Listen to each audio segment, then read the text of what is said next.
नाल वो ब्रिटेनी साम्राज्यवाद के कोख से जुड़ी हुई है। पूरी की कोख तो पैदा हुआ था जब देश आजादी की लड़ाई लड़ा था। उस समय आरएसएस, जिस आरएसएस की बच्ची है बीजेपी, वो दम्या इस बात के लिए खड़ा किया गया कि देश में बंटवारा किया जाए, फूट डालो राज करो की नीति के तहत। वो एक बता दो, 100 साल के आरएसएस हो गया, जिसका राग 15 अगस्त में भी मोदी गाँव था। अरे बेशर्मो, देश के आजादी के दिन पर उसका नाम ले हो जिसने आजादी की लड़ाई में अंग्रेजों का साथ दिया। एक नाम तो बता दो, को आरएसएस का जिसने तुम देशभक्त बताओ हो, जिस संगठन ने देश के लिए समर्पित सेवा, ये सारी बकवास। अरे जब देश का दान था, जब आर पार की लड़ाई थी, आजादी की लड़ाई लड़ी जा रही थी, तो एक नाखून तो बता दो जो आरएसएस ने कटवाया हो। नंबर 1। नंबर 2, क्या शिक्षा दी थी हमारे पुरखों ने?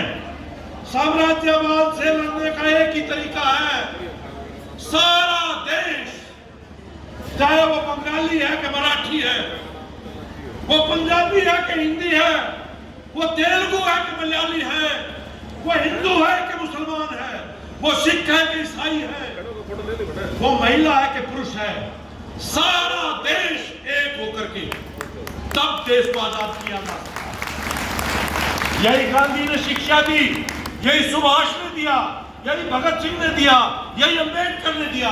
हमारे पुरखों ने आजादी के आंदोलन के जो सेनानी थे, उन्होंने एक ही थी कि वो जो बांटना चाहता है हमारे देश को अलग अलग भाषाओं के आधार पर, अलग अलग धर्म के आधार पर, उसका तोड़ यह है एक विरला देश दुनिया में बनाया जाए, जिसकी बगिया में अनेकों रंग के फूल होंगे, और बन के दिखाया भारत जैसा देश।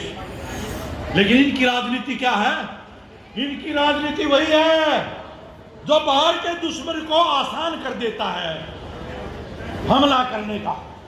हिंदुत्व के नाम पर ये जो सनातनी करते हैं ना, सनातन का अपमान नहीं सहेगा हिंदुस्तान। अभी सुप्रीम कोर्ट के मुख्य न्यायाधीश के ऊपर जूता फेंका गया और कहा क्या गया, सनातन का अपमान नहीं सहेगा हिंदुस्तान। भारत का अपमान तो सहेगा। रोज ट्रंप तुम्हें गालियां दे रहा है, चुटकिला रहा है, बहुत लज्जित कर रहा है, मुंह नहीं खोल रहे हो तुम। लेकिन क्या है सनातनी जो सदियों से इस देश में वर्ण व्यवस्था जो रही, जो ब्राह्मण खट्टर क्यों बोल रहा था, अंबेडकर भला निर्माता बताओ पर संविधान का, बहुत सारे लोग थे, अकेला अंबेडकर नहीं था। सुहान निंद कैसे बोल रहा था अमित शाह पार्लियामेंट के अंदर, अंबेडकर अंबेडकर अंबेडकर, इतनी बार बिना भगवान का नाम ले लेते तो मुक्ति मिल जाती, मोक्ष मिल जाता।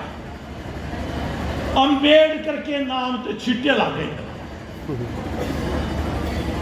सुहान नहीं है कैसे कोई दलित का बेटा बेटी आज शासन में, इसलिए देखोगे सारे देश में बड़े बड़े जितने अधिकारी हैं आपको दलितों में से नहीं मिलेगा, सब घुटा लाए।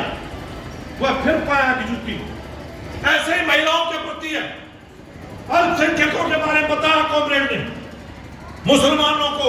वो ट्रंप भी नहीं बोला, ये प्रवासी खा गए देश में, और ये भी नहीं कि ये घुसपैठिए हैं, घुसपैठिए नफा खाएंगे। लोगों को बांटो, ये देश की एकता के लिए बहुत खतरनाक है। देश की आत्मिक सुरक्षा को भी अगर देखोगे, पहलगाम के अंदर आए आतंकवादी, पहलगाम कश्मीर में आतंकवादी आए, 26 लोगों की हत्या करके चले गए, धर्म पूछ करके हत्याएं की गई। कहां थी अमित शाह की मोदी सरकार की फौज, कहां थी उसकी पुलिस? केंद्र का शासन है जम्मू कश्मीर में, लेकिन उसका मुकाबला करने की बजाय हमारी जनता ने आप पर भरोसा किया था, कहा था कि 370 खत्म कर दी, कश्मीर में अब खुला है आतंकवाद खत्म हो गया, आप आओ घूमने के लिए। लोग घूमने के लिए गए तो कोई डंडा लिया भी सुरक्षा कर्मी नहीं पाया, कोई सुरक्षा कर्मी नहीं पाया। लाखों कर्मचारी पुलिस के वहां है, अर्धसैनिक बल है, फौज है, लेकिन हमारे नागरिक जो घूमने गए थे उनके लिए कोई नहीं मिला। जब लोगों में इस बात का संतोष, तो वो तो आतंकवादी जो चाहते थे धर्म पूछ करके हत्या इसलिए की गई थी कि ताकि देश में धर्म के नाम पर आपस में लड़ाया जा सके, दंगे हो जाए। सारा कश्मीर खड़ा था आतंकवादियों के खिलाफ। हमारे पर्यावरण साथी जो गए थे, कोई पैसा नहीं लिया, घरों में रखा, खाना खिलाया, लेकिन आरएसएस बीजेपी क्या कर रही थी? आरएसएस बीजेपी के लोग कश्मीरियों के ऊपर यह हमला कर रहे थे जो आतंकवादी चाहते, जो धर्म के आधार पर देश को बांट रहे हैं। आज लद्दाख में क्या हो रहा है, मणिपुर में क्या है, आसाम में क्या है, सारी बॉर्डर अंतर्राष्ट्रीय सीमा से लगती है। देश की सीमा के ऊपर देश के लोगों को आपस में लड़ाया जा रहा है। कैसे देश सुरक्षित रहेगा? देश में आपस में बांट करके लड़ाया जा रहा है, कैसे आजादी बचेगी? जिस चीन की बात कॉमरेड हेमलता कह रही थी, हमारे तो 2 साल बाद आजाद हुआ था। आज आंखों में आंखें डाल करके ट्रंप की उसकी हड़कियों का जवाब दे पा रहा है। क्यों? इसलिए कि इनकी तरह नहीं कि जो हमने कमाया था आजादी के बाद, जो हमने एक आत्मनिर्भर जो ढांचा खड़ा किया भी था, सारा का सारा बेच खाया, या रहता ही दे दिया, प्राइवेट कर दिया, विदेशियों को दे दिया। चीन ने क्या किया? चीन ने किया सबसे बड़ी दौलत अगर कोई है, कोई भी देश को अगर आगे बढ़ना है तो उसके लिए जरूरी है कि अपने मानवीय संसाधन यानी कि देश के लोग उनका विकास किया जाए। शिक्षा के ऊपर, रिसर्च पर, डेवलपमेंट पर जितना भारत खर्च करता 22 गुना खर्चा करता है अमेरिका, आज चीन हमसे ज्यादा। आत्मनिर्भरता यहां से पैदा होती है। नई टेक्नोलॉजी आज अमेरिका को पछाड़ दिया, वो आज अमेरिका के ऊपर आश्रित नहीं है। लेकिन हमने जो एक समय के ऊपर हमने जो विकास किया था, हम चांद पर पहुंचे थे, अपने दम से पहुंचे थे, हमने एटॉमिक बम बनाया, अपने दम पर पहुंचे थे। लेकिन आज वो तमाम संस्थाएं, वो सब की सब बर्बाद आरएसएस के लोग बिठा रखे। शिक्षण संस्थाओं का परिंदा खा के रख दिया। 11 साल का अगर इतिहास देखोगे, अपने हरियाणा में देख लो, कोई एक नहीं कोई स्कूल खोले हो तो बता दो। शिक्षा से दुश्मनी है इनकी।